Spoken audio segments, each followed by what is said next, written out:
नमस्कार मित्रांनो, स्वागत आहे तुमचं आपल्या चॅनलवरती. आज आपण एक अशी कथा ऐकणार आहोत जिथे भावना, वास्तव आणि नात्यांचा गुंता एका वेगळ्याच वळणावर नेतो. ही कथा आहे कनिका हिची. माझं नाव कनिका आहे. तेव्हा माझं वय फक्त 21 वर्ष होतं. लग्न होऊन मी नव्या जबाबदाऱ्यामध्ये पाऊल टाकलं होतं. माझा नवरा आर्मीमध्ये देशसेवा करत होता. एक अत्यंत कर्तव्यदक्ष आणि जबाबदार माणूस. पण त्यांच्या नोकरीचं स्वरूप असंच होतं की ते एका ठिकाणी स्थिर राहत नसत. त्यांनी मला कधीच सोबत नेलं नाही. कधी 5 महिन्यांनी तर कधी 6 महिन्यांनी ते 1 महिन्याची सुट्टी घेऊन घरी येत असत. तो 1 महिना आम्हा दोघांसाठी खूप मौल्यवान असायचा. पण त्यानंतर पुन्हा एकटीच राहायचे. माझं घर नवऱ्याच्या जाण्यानंतर आमच्या घरात मी, माझी सासू सासरे आणि माझा दीर राकेश आम्ही तिघंच राहत होतो. राकेश वयाने माझ्यापेक्षा 3 वर्षांनी मोठा होता. तो समजूतदार, शांत स्वभावाचा आणि घरातला आधार वाटायचा. काही क्षण असे होते जे नात्यांच्या ओल्याव्यातून वेगळे वाटायला लागतात. हीच तर खरी सुरुवात होती एका अव्यक्त प्रवासाची. तो बाहेरून घरात आल्यावर त्याची नजर नेहमी मला शोधत असायची. हे मला त्या दिवशी प्रकर्षाने जाणवलं, ज्या दिवशी माझा नवरा आपली सुट्टी घेऊन 1 महिन्यासाठी घरी येणार होता. त्या दिवशी सकाळपासूनच घरात एक वेगळीच उत्सुकता आणि हलचल होती. माझ्या मनात आनंद, थोडीशी घालमेल आणि नव्या भेटीची ओढ मिसळली होती. माझ्या नवऱ्याला आर्मीमध्ये नोकरीला लागून 3 वर्ष झाली होती आणि आमच्या लग्नाला केवळ 6 महिने झाले होते. लग्नाच्या वेळी त्यांनी 1 महिन्याची सुट्टी काढून सर्व कार्यक्रम पार पाडला होता. त्यानंतर ते लगेचच परत ड्युटीवर गेले. 6 महिन्यानंतर ते पुन्हा 1 महिन्यासाठी घरी येणार होते. हीच ती प्रतीक्षेची घडी होती. आमचं घर अगदी साधं आणि लहानसं होतं. फक्त 3 छोटी खोल्या, 1 हॉल आणि त्यात पार्टिशन करून तयार केलेलं किचन. घर जरी लहान असलं तरी त्यातल्या प्रत्येक कोपऱ्यात प्रेमाची आणि आठवणीची ऊब होती. त्या दिवशी मी घरात सगळीकडे स्वच्छता करत होते. नवऱ्याच्या आवडत्या गोष्टी लावून ठेवत होते. माझ्या मनात सतत एकच विचार, तो दारातून आत येईल आणि पहिल्यांदा माझ्याकडेच बघेल हे जाणवलं. आणि त्याच्या नजरेतली आपुलकी, ओळखण, हेच त्या घरातल्या छोट्या जागेतही माझं जग मोठं करत होतं. मी फार आनंदात होते कारण आज माझा नवरा घरी येणार होता. सकाळपासूनच माझ्या मनात उत्साह आणि गोड तणाव होता. त्याच्या आवडीचे जेवण मी खास तयार केले होते. त्यांना आवडणारा बटाट्याचा रस्सा, गरम फुलके आणि गोडात श्रीखंड. स्वयंपाकघरात काम करत असताना प्रत्येक गोष्ट नीट आणि सुंदर व्हावी म्हणून मी खूप काळजी घेत होती. तेवढ्यात माझा दीर राकेश हळूच माझ्या पाठीमागून किचनमध्ये आला. तो हसत म्हणाला, "आज वहिनी, तुमची तर मज्जाच आहे. आज दादा येणार आहेत ना?" त्याच्या चेहऱ्यावर मिश्किल हसू होतं. खरं सांगायचं तर राकेशचे डोळे नेहमीच माझ्यावर असायचे. तो सतत कुठल्या ना कुठल्या कारणाने माझ्या मागे यायचा. कधी मदतीच्या बहाण्याने तर कधी सहजच गप्पा मारायला. दुपारी 1 वाजेच्या सुमारास अखेर माझ्या नवऱ्याचे घरी आगमन झाले. घरात एकदम उत्साहाचं आणि आनंदाचं वातावरण पसरलं. मी दार उघडलं आणि त्यांच्या चेहऱ्यावरचा थकवा आणि मला पाहून उमटलेलं हसू आजही माझ्या लक्षात आहे. घरात बसल्याबरोबर त्यांचे डोळे लगेच मला शोधू लागले.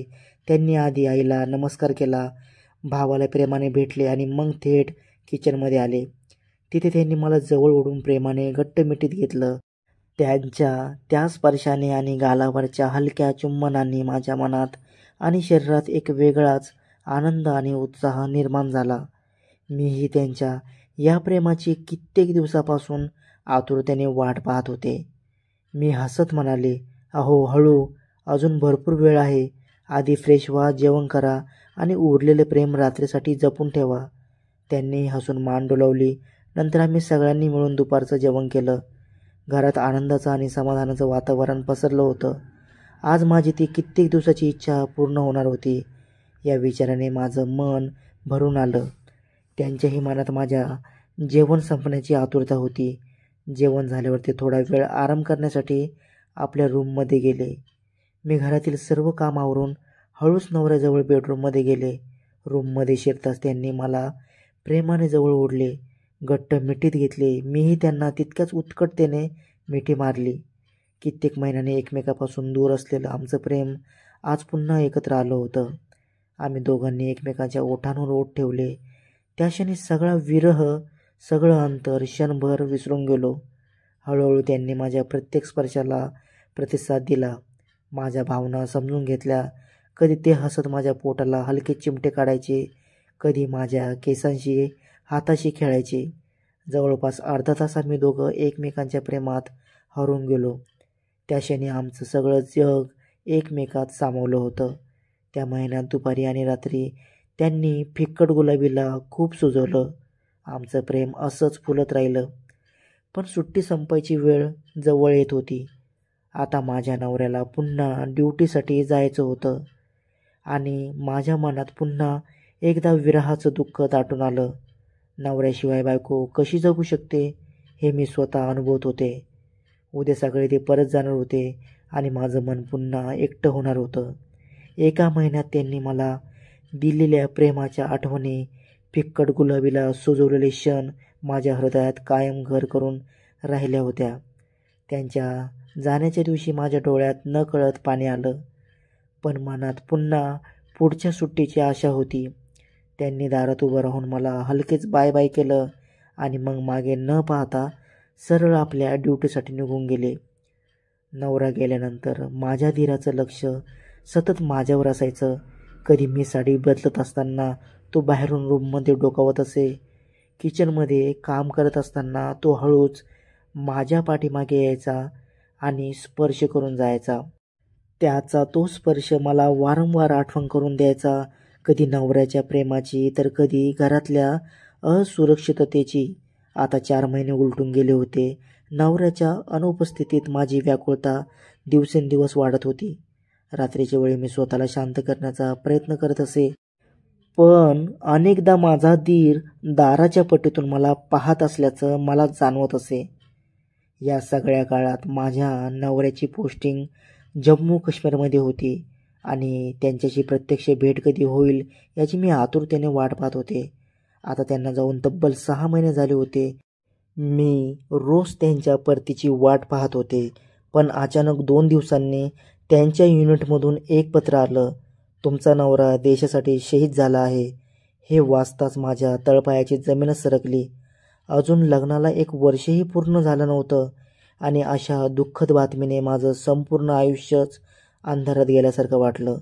त्या क्षणी कोणाच्या आधारावर आणि कोणाच्या नावावर पुढचं जीवन जगायचं हा प्रश्न माझ्या मनात सतत घोळत होता. डोळ्यात फक्त अश्रू होते, बोलायला शब्दही नव्हते. 2 दिवसांनी त्यांच्या पार्थिवाचं गावात आगमन झालं. घरासमोर गावकऱ्यांची आणि सैन्यदलातील लोकांची मोठी गर्दी जमली होती.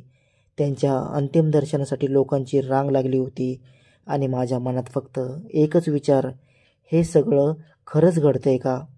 या दुःखद क्षणी एक स्त्री म्हणून समोर उभं राहिलेलं आयुष्य, त्यातली तडमड, घुसमट आणि एकांकीपणाची जाणीव, हे सगळं माझ्या डोळ्यासमोर सतत फिरत होतं. सैन्य दलातील लोकांनी त्यांना बंदुकाची सलामी देऊन अंतिम संस्कार पार पाडले. काही दिवस गेल्यानंतर त्यांची आठवण, त्यांचे ते दिवस व रात्र केलेले प्रेम सतत माझ्या डोळ्यासमोर फिरत होते. काही दिवसानंतर परत एक मनुष्य दारासमोर उभा राहिला.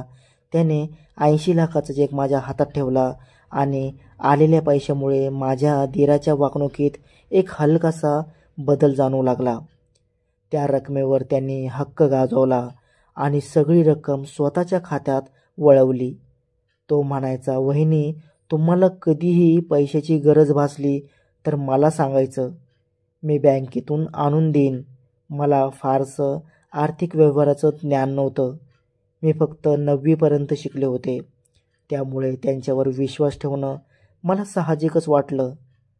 पण पुढे त्याच विश्वासाचा वापर करत त्याने माझ्याशी जे केलं त्याने मला आतून हादरवून टाकलं. मी जेव्हा पैशाची मागणी करायची तेव्हा फक्त तो माझ्या शरीराची मागणी करत होता. त्या दिवशी रात्रीची वेळ होती. मला सकाळी घरचा किराणा भरण्यासाठी पैशाची गरज होती, म्हणून मी माझ्या धीराला सकाळी 10,000 रुपये काढण्यासाठी सांगितले होते. त्याच्या डोळ्यात माझ्याबद्दल वेगळीच आग दिसत होती. तो म्हणाला, वहिनी पैसे तर देईल मी, पण माझे तुमच्याकडे काही काम आहे. त्यावर मी म्हणाले, कोणते काम? त्याने लगेच माझा हात पकडला. मग तो मला बेडरूममध्ये घेऊन गेला. त्याने आपला हात माझ्या शरीरावर फिरवला. हे काय करताय भाऊजी तुम्ही? मी वहिनी आहे तुमची. त्यावर तो म्हणाला, आता तर माझा भाऊही नाही, तर मग वहिनी कशाच्या? मी पण लाचार झाले होते. मला कळले होते की सर्व पैसे याने हडपले आहेत, म्हणून तो त्या संधीचा फायदा घेत होता. मीही काही न बोलता तो जसं सांगायचा तसं मी करायचे. कधी कधी दिवसाही तो मला आपल्या रूममध्ये घेऊन जायचा आणि जेवढी फिक्कट गुलाबी सुजवता येईल तेवढी सुजवायचा आणि आपले प्रेम माझ्यावर दर्शवायचा. मला पण ते सुख भरपूर दिवसापासून मिळाले नव्हते, म्हणून मी पण त्यांना आता हळूहळू साथ देऊ लागले आणि माझी गरज भागू लागली. त्यांना जेव्हा वाटेल तेव्हा तेव्हा ते माझा वापर करून घेत होते. असं केल्यामुळे त्यांनी कधीही माझ्या नवऱ्याची मला कमी भासू दिली नव्हती, म्हणून मी त्यांना आता साथ देऊ लागले होते. त्यांचे अजून लग्न झालेले नव्हते. माझ्या नवऱ्यापेक्षा त्यांचे शरीर अतिशय मजबूत व दमदार होते. आता माझा नवरा तर नव्हता. मला माझ्या फिक्कट गुलाबीला धीराची ओढ लागली होती. मी जेव्हाही कामानिमित्त माझ्या धीराकडे पैसे मागायचे तेव्हा तेव्हा तो फिक्कट गुलाबीकडे पाहायचा. तेव्हा मी काही न बोलता त्याची इच्छा पूर्ण करायची. असे सतत आमचे प्रेम 2 वर्षापर्यंत चालू राहिले. त्यानंतर त्याने माझ्याजवळ लग्नाची मागणी घातली. मी एक विधवा स्त्री होते. पूर्ण आयुष्य माझ्यासमोर उभे होते. मला कोणतेही मूलबाळ माझ्या नवऱ्याकडून नव्हते. स्त्रीला जगण्यासाठी माणसाचा आधार लागतोच, म्हणून मीही निर्णय घेतला की मी माझ्या धीरासोबत संसार थाटण्याचं ठरवले. काही महिन्यातच आम्ही दोघांनी एका छोट्याशा मंदिरात लग्न केलं आणि त्या नात्यातून मला 2 लहानसे निरागस जुळी मुलं झाली. गोंडस हसऱ्या चेहऱ्यांची, जणू माझ्या आयुष्यात आलेली 2 निरपेक्ष श्वास. पण म्हणतात ना, मनुष्याचा काळ वाईट असेल तर भानही हरवतं. माझ्याही आयुष्यात असंच काहीच घडलं. नवऱ्याचं सततचं दूर असणं, त्याच्या आठवणीचं बोचणं आणि त्याचवेळी धीराच्या नकळत जवळ येण्यामागे दडलेली स्वार्थाची छाया. मी हे विसरू शकत नाही. नवरा तो प्रेमळ, हळवा आणि मनाला जपणारा होता, तर धीर त्याच प्रेमाच्या मुखवट्याआड स्वार्थाचा खेळ खेळणारा निघाला. नात्याचा खेळ इतका गुंतागुंतीचा असतो की कधी प्रेमात फसवणूक असते आणि कधी फसवणुकीतच जीव गुंतलेला असतो. मित्रांनो, जर ही कथा मनाला स्पर्शून गेली असेल तर लाईक करा आणि आमच्या चॅनलला सबस्क्राईब करायला विसरू नका. तुमच्या प्रेमासाठी मनापासून धन्यवाद.